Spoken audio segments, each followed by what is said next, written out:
The questions we often get from board level or global CEOs when they come to visit the region is, why should I invest in the Middle East?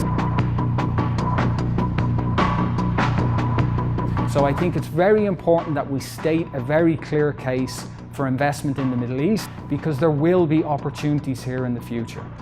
There's political complexity. The oil price isn't what it used to be. This region isn't as wealthy as it once was. Where is the real medium-term growth outlook? The answers that you give to these questions are critical in order of securing that budget that helps you grow the overall region. Political complexity has been something across the Middle East for several decades. And it's counterintuitive, but in many ways businesses that are adaptable can work their way around this.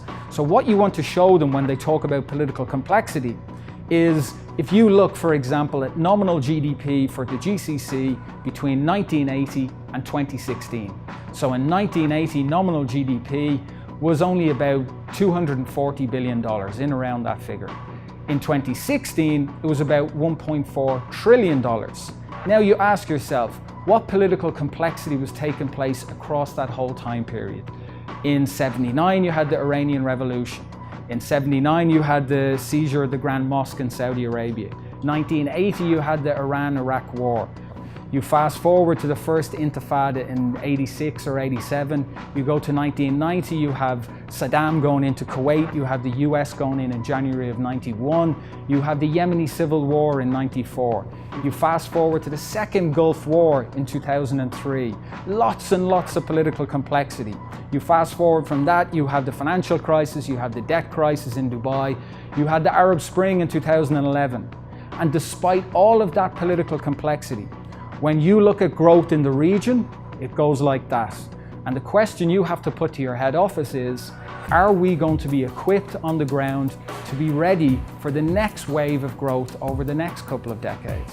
The second area, when people talk about the Middle East in terms of not being as wealthy as it once was, it's true, growth rates have come under pressure, but you look across the region and you see that there's almost $3 trillion in sovereign wealth funds across the Middle East. This is an incredibly wealthy place. It's also incredibly wealthy in natural resources.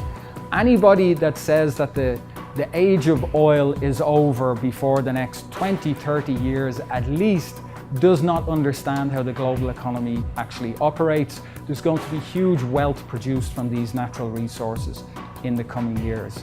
And from a medium-term perspective and a long-term perspective, you look at population growth in the region, you look at the big global secular trends, you look at the rising middle class in India from probably 50 million people to 500 million people by 2030. You look at the middle class in China, you're talking about probably 500 million people by 2022. You have a rising middle class in sub-Saharan Africa. You have rejuvenated interest in China investing in sub-Saharan Africa. Who is at the crossroads of all of this? It will be the Middle East.